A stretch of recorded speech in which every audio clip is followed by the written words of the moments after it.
শুধু ঈমান আনলেই জান্নাতে যাওয়া যায় না, শুধু ইবাদত করলেই জান্নাতে যাওয়া যায় না। একটা মানুষকে ঈমান ইবাদতের পরে মুআমালাত ঠিক রাখতে হয়, মুআশারাত ঠিক রাখতে হয়, আখলাকটাও ঠিক রাখতে হয়। এই পুরা পাঁচটা যখন ঠিক হবে আপনার জন্য জান্নাতের রাস্তা খুলে যাবে। সুবহানাল্লাহ। আমরা এই প্রসঙ্গগুলো বুঝি না। ঈমানটা তো বুঝি যে লা ইলাহা ইল্লাল্লাহ পড়লেই মুমিন হয়, ইবাদত যেমন নামাজ রোজা হজ যাকাত এটা কিছু কিছু বুঝি, কিন্তু মুআমালাত মুআশারাত আমরা বুঝি না। মুআমালাত মানে লেনদেন, লেনদেন ঠিক থাকতে হবে। আপনার লেনদেন যদি ঠিক না থাকে কিয়ামতে আপনি ধরা খেয়ে যাবেন। দোকানির থেকে বাকি খায়া এরপরে ওই এলাকা ছেড়া বাসা নিয়ে আরেক জায়গায় চলে গেছে, বাকি টাকা পরিশোধ করছে না। এই মুআমালাত ঠিক থাকতে হবে। মুআশারাত, কার সাথে কেমন ব্যবহার, বাবাকে কিভাবে কথা বলে সম্বোধন করতে হবে, ভাইয়ের সাথে কেমন ব্যবহার, বিবির সাথে কেমন আচরণ, এটা আমাদের ঠিক নাই। অনেকে আছে বাহিরে ফিটফাট কিন্তু ঘরে গেলে সমস্যা, বিবির সাথে তার সম্পর্ক কিনা ভালো না। এটা হলো মুআশারাত। এই মুআশারাতও ঠিক থাকতে হবে। ৫ম নম্বর হলো আখলাক। আখলাক মানে চরিত্র। কারো চরিত্র যদি ভালো না হয়, নামাজও পড়ে, রোজাও রাখে, হজও করে, যাকাতও দেয়, কিন্তু চরিত্র ভালো না, বলেন লোকটা জান্নাতি না জাহান্নাম? লোকটা জাহান্নামে। মানুষের জবান এত বড় দামি, যেই মানুষকে আল্লাহ তাআলা বাক শক্তি দিলেন, কথা বলার শক্তি দিলেন, অন্য কোনো মাখলুককে আল্লাহ তাআলা এত সুন্দরভাবে কথা বলার বাক শক্তি দেয় নাই। দেখবেন গরু, সেও ডাকে, কিন্তু ওর ডাক একটাই। ও সুখেও যেই ডাক দেয়, দুঃখে পড়লেও একই ডাক দেয়। গরু কি হামবার বাহিরে কিছু কয় নাকি? হ্যাঁ, ছাগল ওরে পিটাইলেও ব্যা কয়, খাবার দিলেও কি কয়? ব্যা। এর বাহিরে কিছু বলতে পারে না। কাক, সে একটাই কথা বলতে পারে কা, এর বাহিরে কিছু বলার ওর ভাষা নাই। কিন্তু একটা মানুষ, কত বৈচিত্র্যের, কত বৈশিষ্ট্য দিয়ে আল্লাহ মানুষকে বানাইলো। সে মাকে ডাকে একভাবে, বাবাকে ডাকে আরেকভাবে, বিবিকে ডাকে এক ভাষায়, সন্তানকে ডাকে ভিন্ন ভাষায়। একই মায়ের 4জন 5জন সন্তান, এক একজনের কণ্ঠ, এক একজনের বলার ভঙ্গি এক এক রকম। সুবহানাল্লাহ বলতে ইচ্ছে হয় না আপনার? এই মুখের কথায় সাপের বিষ নামে, এই মুখের কথায় দুশ্মন দোস্ত হয়ে যায়, আবার এই জবানের কথায় কাছের মানুষ দূরে সরে যায়, মানুষ মানুষকে খুন করতে উদ্বুদ্ধ হয়। কথা ঠিক না ব্যাঠিক? যেটা কিসের কারণে বলেন? এই মুখের কারণে। এই জন্য বিশ্বনবী, মানবতার নবীর কাছে একবার প্রশ্ন করা হলো, সুইলান নবী সাল্লাল্লাহু আলাইহি ওয়াসাল্লাম আন আকতারি মা ইউদখিলুন নাসান নারা ক্বালা আল ফামু ওয়াল ফারাজ।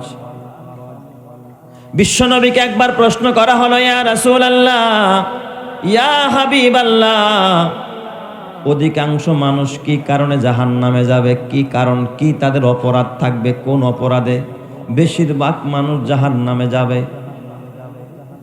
রহমতে আলম নবীকে প্রশ্ন করা হলো। নবীজি আমার ডাক দিয়া বলেন, 2 কারণে বেশিরভাগ মানুষ জাহান্নামে যাবে। খুব ভালো করে বুঝেন রে বাবা, 2টা কারণে বেশিরভাগ মানুষ জাহান্নামে যাবে। আল্লাহর নবী বলেন, ক্বালা আল ফামু ওয়াল ফারাজ। একটা হলো মানুষের জবান, আর একটা হলো লজ্জাস্থান। জবানের কারণে বেশিরভাগ মানুষ জাহান্নামে যাবে। কারণ এই জবান দিয়ে এতটা বেপরোয়া হয়ে যায়, ধরাকে সারা জ্ঞান করে। এমন কথা বলে, সকালে মুমিন বিকালবেলা বেঈমান। আছে না নাই? বিকালবেলা মুমিন, সকালবেলা বেঈমান। এমন কথা বলে ফেলে। এই জন্য অস্ত্রের আঘাত, তরবারির আঘাত এক সময় ভালো হয়, কিন্তু জবানের আঘাত, এই ব্যথা আর এই ক্ষত মানুষ থেকে কখনো মুছে না। কবি বলেন, যারা হাতুস সিনানি লাহালতিয়ামু ওয়ালা ইয়ালতামু মা যারা হাল্লিসান। ক্ষতের আঘাত, অস্ত্রের আঘাতও ভালো হয়ে যায়, কিন্তু জবান দিয়ে যদি কেউ কাউরে আঘাত করে, এটা কখনো কি হয় না? ভালো হয় না, এটা মুছে না। এটা প্রজন্মের পর প্রজন্ম এটাকে মনে রাখে। এই জন্য জবানকে তালা লাগাইতে হবে। যা খুশি তাই বলা যাবে না, যখন খুশি তখন বলা যাবে না। যার জবান যত কন্ট্রোল থাকবে, যার জবান যত নিয়ন্ত্রণে থাকবে, যার জবানের শাটারটা যত বেশি লাগানো থাকবে, ওই মানুষটা আল্লাহর কাছে তত বেশি পছন্দের হয়ে যাবে। সুবহানাল্লাহ। আর আমাদের সমাজের হালাত কি? চার দোকানের সামনে বসলে কথা একটা উঠলে সমাধান দেওয়ার জন্য যার কাছে জিজ্ঞাসাও করা হয় নাই সেও আগ বাইরা কয় দাঁড়াও এটা আমি বলতেছি, আছে না নাই? খালি কথা বলতে পারলেই হয়, আসলে বলতে গেলে এর মধ্যে মিথ্যা ঢোকে কি ঢোকে না? গীবত হয় কি হয় না? গীবত হয়, মিথ্যা হয়, আরেকজনের প্রতি জুলুম হয়। এইখানেই তো তুমি কবিরা গুনাহ করে ফেললা, এমনও কথা বললা যেই কথার কারণে আরশের মালিক বেজার হয়ে যায়, ঈমান চলে যায়। হতে পারে কিনা জোরে কোন? মজমা গরম করার জন্য এমন চটকদার কথা কয়, মজমা গরম করার জন্য, নিজের ভাবমূর্তি টিকিয়ে রাখার জন্য এমন চটকদার কথা, নিজের নেতৃত্বের ক্ষমতা আর অহমিকা সমাজে প্রভাব প্রতিপত্তি বিস্তারের জন্য এমন কথা কয়, গাঁজাখড়ি কথা, শুধু মজলিসটারে গরম করার জন্য। আসলে এটা গাঁজাখড়ি মিথ্যা কথা, যেই কথা বলার দ্বারা ঈমান চলে গেছে, জাহান্নামী হয়ে গেছে। কথা ঠিক না ব্যাঠিক জোরে কও। জবান কন্ট্রোল করো। নবীরা যত্র তত্র কথা বলে নাই। হযরত ঈসা পয়গম্বরের মা হযরতে মারিয়াম, এই যে আপনাদের এই মাদ্রাসা মহিলা শাখা আছে যেখানে মা মরিয়মের মতো মায়েরা পড়াশোনা করে, হযরতে মা মরিয়মের ঘরে যখন ঈসা পয়গম্বর, মরিয়মের কিন্তু বিয়ে হয় নাই, বিয়ে হয়েছে নাকি? ঈসা নবীর বাবা আছে নাকি? কথা কন নাকি? আপনারা কি আমার প্রতি রাগ করছেন নাকি? তাহলে একটু আওয়াজ দেন তো, বলেন তো সবাই আল্লাহু আকবার। হয় নাই ইমানের আওয়াজ আল্লাহু আকবার, নারায়ে তাকবীর। ঈসা নবীর মা, ঈসা নবী যে তার মায়ের পেটে আসছে, ঈসা নবীর কোনো বাবা আছে? তাহলে একটা মেয়ে যদি গর্ভবতী হয়ে যায় স্বামী ছাড়া, এটা তার জন্য সুসংবাদ না দুঃসংবাদ? যে মেয়েটার বিয়ে হয় নাই, যে শুনবে সেই তো খারাপ বলবে, হ্যাঁ খারাপ বলবে না? হযরতে মারিয়ামের পেটে যখন ঈসা পয়গম্বর আসলেন, ঈসা পয়গম্বর পেটে আসার পর মা মরিয়ম জঙ্গলের ভিতরে চলে গেলেন, লুকিয়ে লুকিয়ে থাকতে আরম্ভ করলেন, লোকালয়কে অ্যাবাউট করলেন। লোকালয় ছেড়ে যখন জঙ্গলে থাকতে আরম্ভ করলেন, আল্লাহ তাআলা ঈসা নবীকে যখন দুনিয়ায় পাঠালেন, আল্লাহ মরিয়মকে ডাক দেখো, মরিয়ম জঙ্গলে আর থাকা যাবে না, কুলের সন্তানটাকে নিয়ে তুমি এবার লোকালয়ে চলে যাও। মা মরিয়ম ডাক দেখ, আল্লাহ ও আকাশের মালিক, আমার তো স্বামী নাই, এই বাচ্চা কুলে নিয়ে যদি আমি লোকালয়ে যাই, মানুষের সামনে যাই, সবাই আমাকে প্রশ্ন করবে, ও মারিয়াম তোমার এই বাচ্চার বাবার নাম কি, এই বাচ্চা কার থেকে আসছে? আমি কি জবাব দিব? আমার তো কোনো জবাব নাই।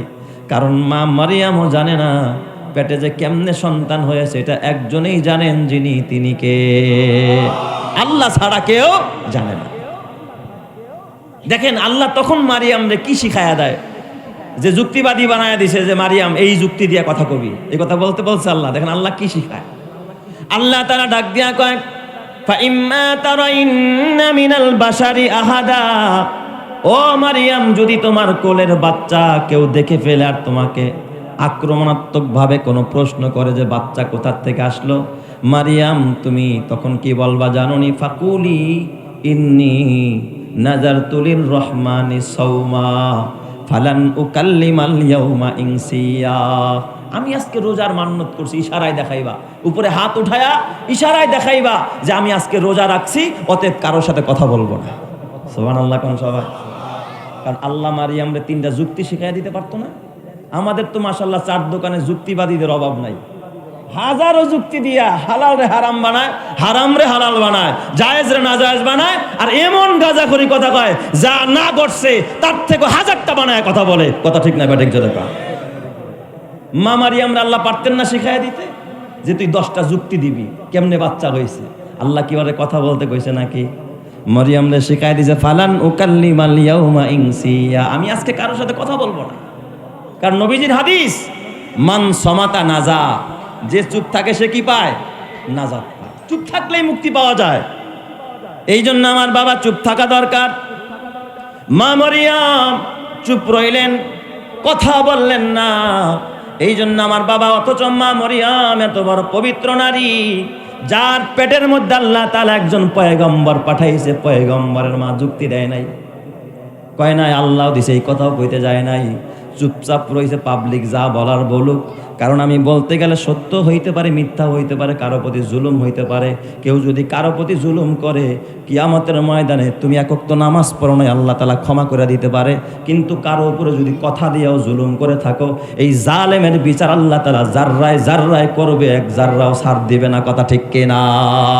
জুলুমের বিচার আল্লাহ তাআলা শতভাগ এই জমিন থেকে আল্লাহ তাআলা দেখায় নেবে, মৃত্যুর পরেও আল্লাহ তাআলা করবে। কথা ঠিক কিনা? জোরে কান।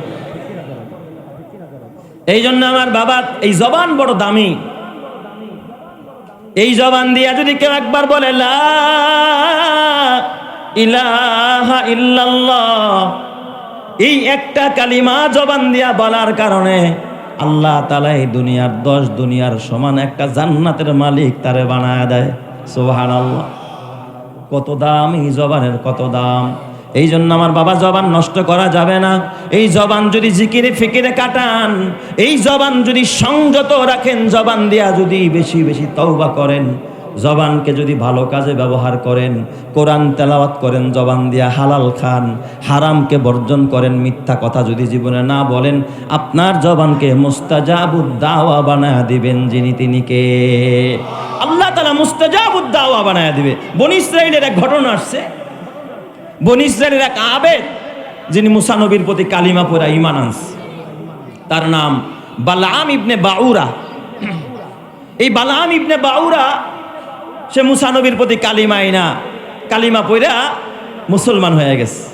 অথচ তার বাড়ি ছিল তৎকালীন ফিলিস্তিনে, কেনান নামক জায়গায়, বালাম ইবনে বাউরার। আর ওই এলাকায় তখন বসত করত কওমে আমালেকা। এই কওমে আমালেকা একটা খারাপ জাতি, সবচাইতে বখাটে একটা জাতি। আর মুসা নবীর বংশ ছিল বনি ইসরাইল। এরা বসবাস করত কোথায়? মিশরে। তো এরা করত মিশরে বসবাস, আর ফিলিস্তিনে বসবাস করত কারা? কওমে আমালেকারা। এই কওমে আমালেকার ভিতরে এক একটা মানুষ এত বড় লম্বা ছিল। একজনের নাম উজ বিন উনুক। এই এত বড় লম্বা, কেউ কেউ বলছে 3 মাইল লম্বা, কোন কোন মুফাসসির লেখছে 30 গজ লম্বা। তার মানে 30 দোকানে কত হাত? 60 হাত। 60 হাত মানুষ যদি লম্বা হয়, আর পেটটা হবে কয় হাত? এমন একটা মানুষ যদি আপনার এলাকায় বেড়াইতে আসে, তাহলে আপনার ঘরে যেই পরিমাণ পাক হইছে, খাবারে হবে তো? কথা কয় না, খাবারে হবে তো। টাঙ্কি লোড দিতে গেলে তো পুরাই খাবার শেষ। আর এই লোকটাই যদি কয় আমার একটু ওয়াশরুমে যাওয়া দরকার, তাহলে আপনার যেই স্যানিটারি বাথরুম, আমার মনে হয় না ও এখানে গিয়া সারতে পারবে। কথা ঠিক না ব্যাঠিক? জোরে কর। ওর যেই বিশাল পেট, উজ বিন উনুক। এই জন্য এই বংশের সাথে কেউ লড়াই করে পারে না। এরা পাহলোয়ান, এরা গোয়ার, এরা উল্টা পাল্টা। তো এই উজ বিন উনুকের সাথে লড়াই করার মতো সাহস কারো নাই। কিন্তু মানুষ তো আর শক্তির বলে লড়াই করতে পারে না। মানুষ তো, নবীরা তো লড়াই করে ঈমানের বলে। সুবহানাল্লাহ জোরে কোন সবাই। মুসা নবী, মুসা কালিমুল্লাহ ডাক দিয়া বললেন, চলো ও বনি ইসরাইলেরা, আমরা এই উজ বিন উনুক কওমে আমালেকার বিরুদ্ধে আমরা লড়াই করব। ওরা মিশরবাসী লড়াই করার জন্য বনি ইসরাইলরা কোথায় গেল? ময়দানে তিহ, অথবা যেই জায়গার নাম হলো সিনাই উপত্যকা। এই সিনাই উপত্যকায় গিয়ে বনি ইসরাইলরা অবস্থান করলো। অপর প্রান্তরে ওই যে ফিলিস্তিন, যেটা মুসলমানের আবাসভূমি ছিল, ওই জায়গা দখল করে আছে কারা? ওই কওমে আমালেকারা, উজ বিন উনুকেরা।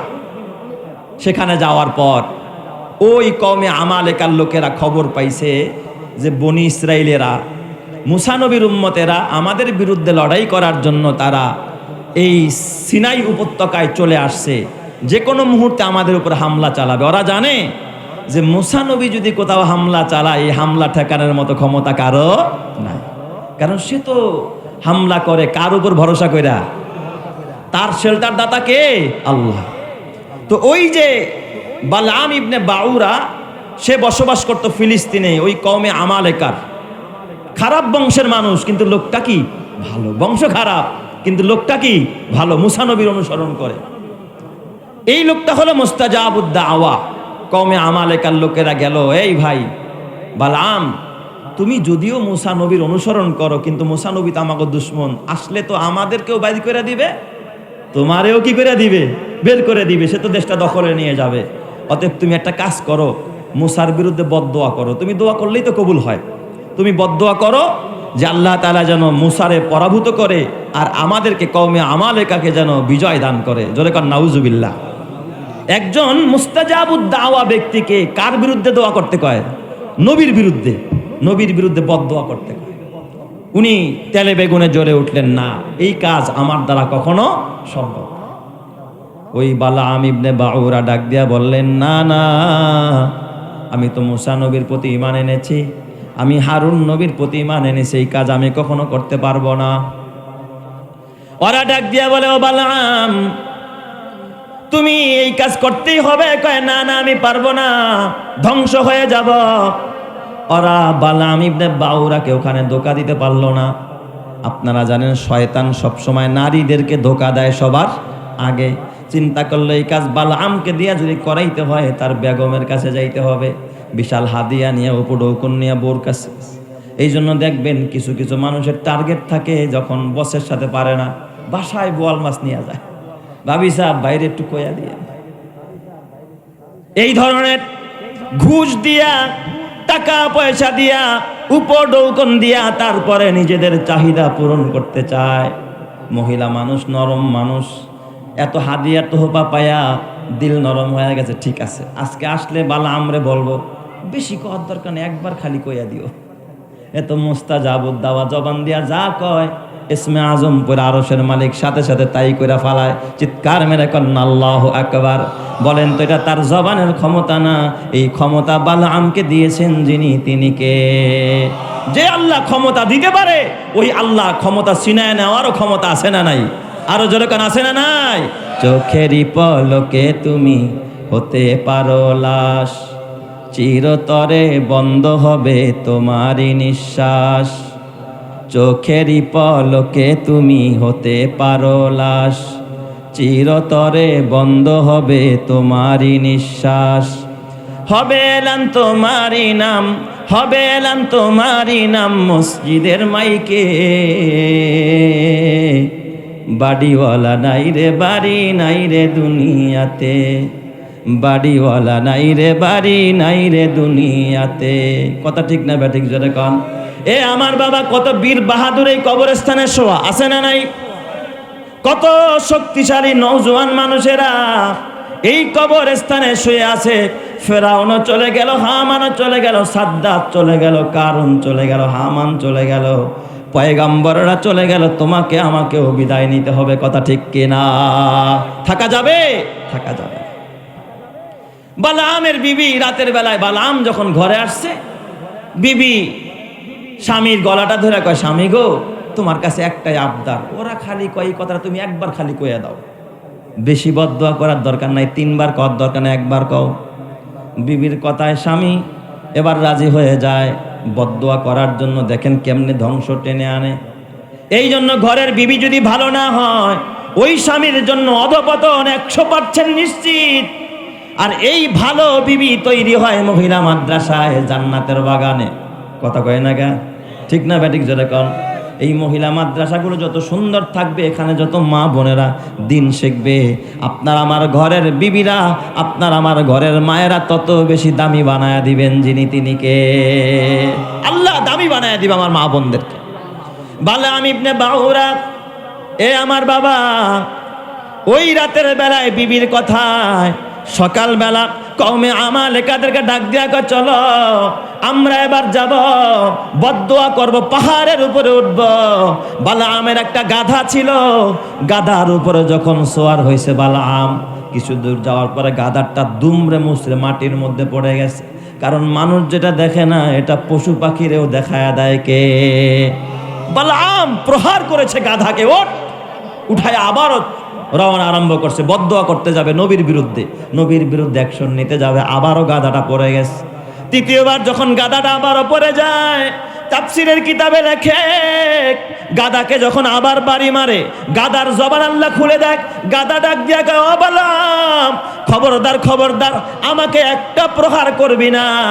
বালাম তুই তো দেখোস না, তুই নবীর বিরুদ্ধে বদদুয়া করতে যাস, আমি গাদার সামনে হাজার হাজার ফেরেশতারা ব্যারিকেড দিয়া দাঁড়ায় রইছে, আমি সামনে যাইতে চাই আর ফেরেশতারা ধাক্কা দিয়ে আমার ঘাড়কে অন্যদিকে ফিরাইয়া দেয়। চিৎকার মেরে কন্না আল্লাহু আকবার।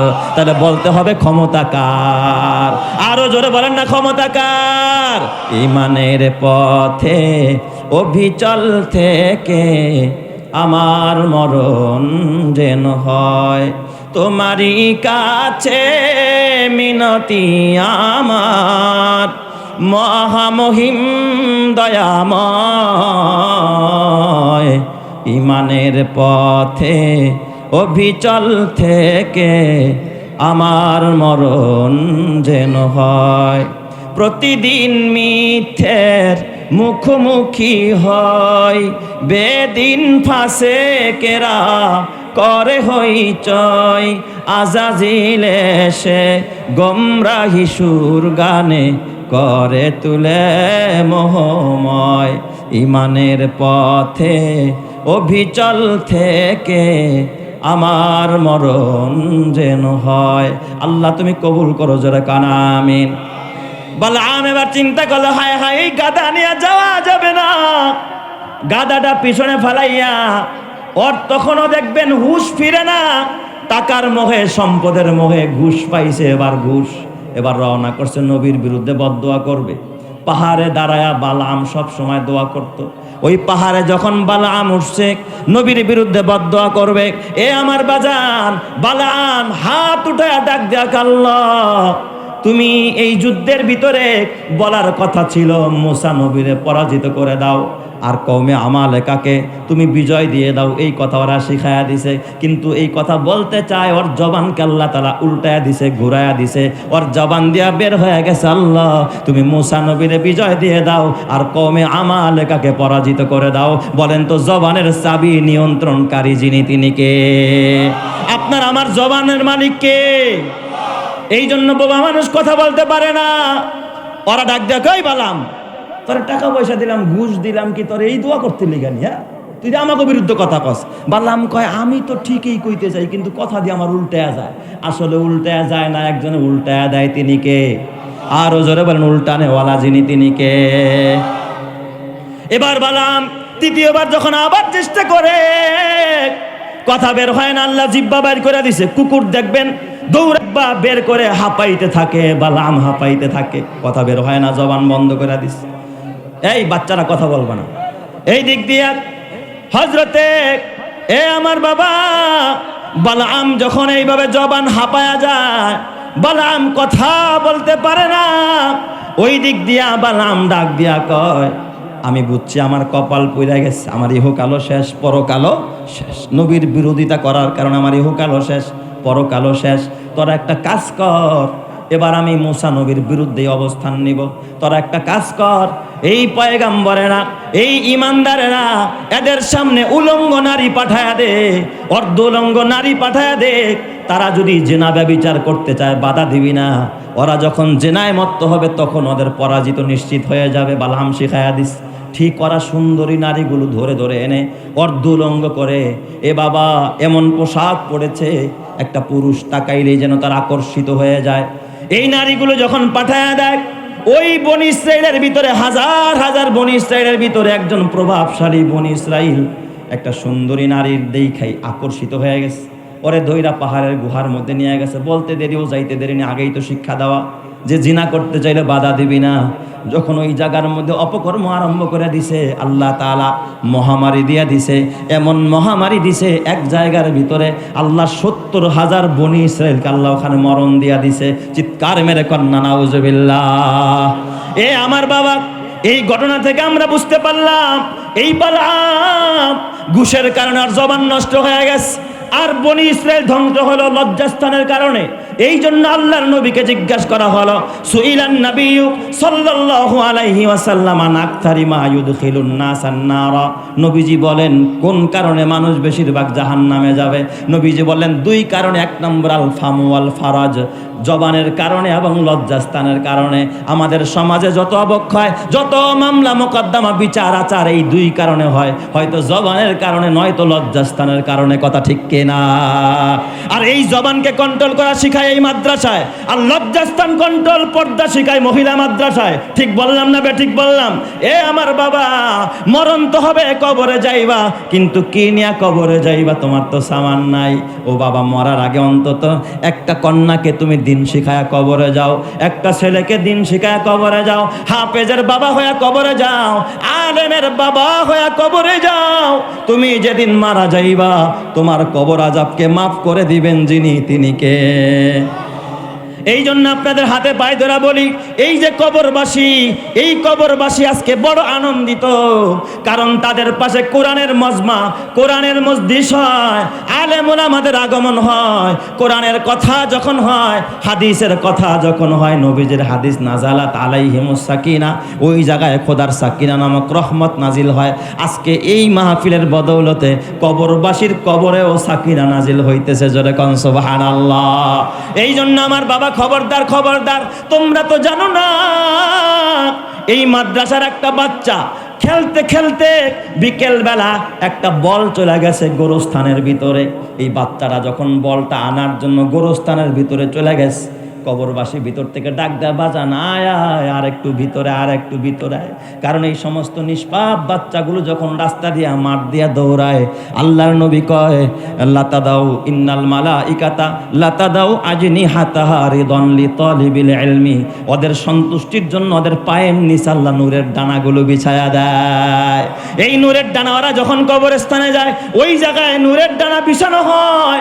এই নূরের একটা ভাগ এই কবরবাসী বসে বসে কবরে পায়। এই জন্য ওরা দোয়া করতে থাকে, আল্লাহ এই মাদ্রাসাকে আরো বড় বানায়া দাও, এখানে ছাত্র সংখ্যা বাড়ায়া দাও, কারণ এখানে যত কোরআনের তেলাওয়াত বেশি হবে, এখানে যত আমল বেশি হবে, আমরা কবরবাসী কবরে তত বেশি শান্তি পাবো। কথা ঠিক না ব্যাঠিক? জোরে কান। আপনার ঘরে যত গান হয়, কবরবাসীর কবরে গুণা যায়। আপনার এলাকায় যত গান হয়, কবরবাসীর কবরে তত গুণা যায়। আপনার এলাকায় যত কোরআনের তেলাওয়াত হয়, তাহাজ্জুদের নামাজ হয়, যত সেজদা হয়, কবরবাসীর কবরে তত বেশি নেকি পৌঁছতে থাকে। কথা ঠিক কিনা? এই জন্য আমার বাবা, তোমার হাতে পায়ে ধরা বলা যায়, একটা 10 তলা বাড়ি করলা, মরে গেলে এই বাড়িটা তোমার কবরে যাবে না। আল্লাহর নবী বলে, ইজা মাতাল ইনসান, মানুষ যখন মারা যায় তার কবরে 3 জিনিস যায়। জোরে কোন কয় জিনিস? 3 জিনিস। 1 নম্বরে তার মাল যায়, 2 নম্বরে তার আহাল যায়, পরিবার যায়, আর 3 নম্বরে তার আমল যায়। আল্লাহর নবী বলে 2 জিনিস ফেরত আসে, আর 1 জিনিস তার সাথে থাইকা যায়। তার মাল চলে আসে, খাটিয়া গেছে, খাটিয়া চলে আসছে, খন্তি কুড়াল যা দা কাশি নিয়ে কবর খুঁজছেন সব আবার নিয়ে আসছেন। আহালরাও চলে আসছে। নাকি ছেলে আপনার সাথে যাবে, মেয়ে আপনার সাথে যাবে, আপনার বিবি আপনার সাথে যাবে, কেউ যাবে না, সব ফেরত আসে। শুধু আপনার সঙ্গে যাবে আপনার আমল, আপনার নেক আমল। এই জন্য আমার বাবা, অথচ তুমি নেক আমলের জন্য পাগল হইলা না, পাগল হইলা বিবির জন্য, পাগল হইলা মালের জন্য, পাগল হইলা সন্তানের জন্য। এ বাবা, এই দুনিয়াতে যতই বলো এটা আমার, ওটা আমার, এই বাড়ি আমার, এই চেয়ারম্যানি আমার, এই মেম্বারি আমার, এই দোকান আমার, এই ব্যবসা আমার, কসম আল্লাহ, কিচ্ছু তোমার সাথে যাবে না, যাবে তোমার সাথে শুধু নেক আমল। কথা ঠিক না বেঠিক? জোরে কার। এই দুনিয়াতে তুমি যতই করো আমার আমার, চোখ বুঝেই দেখো লাগবে তোমার শুধু যে আধার। এই দুনিয়াতে তুমি যতই করো আমার আমার, চোখ বুঝেই দেখো লাগবে তোমার শুধু যে আধার। যাদের প্রেমেতে তুমি গো আজ হলে দিওয়ানা, এরা জেনে নাও কেউ কবরের সাথী হবে না। যাদের প্রেমেতে তুমি গো আজ হলে দিওয়ানা, এরা জেনে নাও কেউ কবরের সাথী হবে না। কেউ বুঝা তোমার নিবে না সেই হাসর ময়দানে, কেউ বুঝা তোমার নিবে না সেই হাসর ময়দানে। কি আমল তুমি করলে নিয়ে যাবে সেইখানে। এই মহল কোঠা সোনা দানা সব পরে রবে, এই সব কবরে নিয়ে গেছে কে বলো কবে। এই মহল কোঠা সোনা দানা সব পরে রবে, এই সব কবরে নিয়ে গেছে কে বলো কবে। 2 গজ জমি কয়েক গজের ওই সাদা কাফন, শুধু এইটুকুতেই হবে তোমার জেনে নাও দাফন। যা পুঁজি তোমার এখনো তার বুঝলে না মানে, সব আছে লেখা দেখে না ওই আয়াত কোরআনে। ফুল ফুটে যেমন ঝরে তেমন খোদার বাগানে, আয়ু কতক্ষণ কার এখানে কে বলো জানে। আল্লাহ তুমি সবাইকে কবুল করো, জোরে কানা আমিন।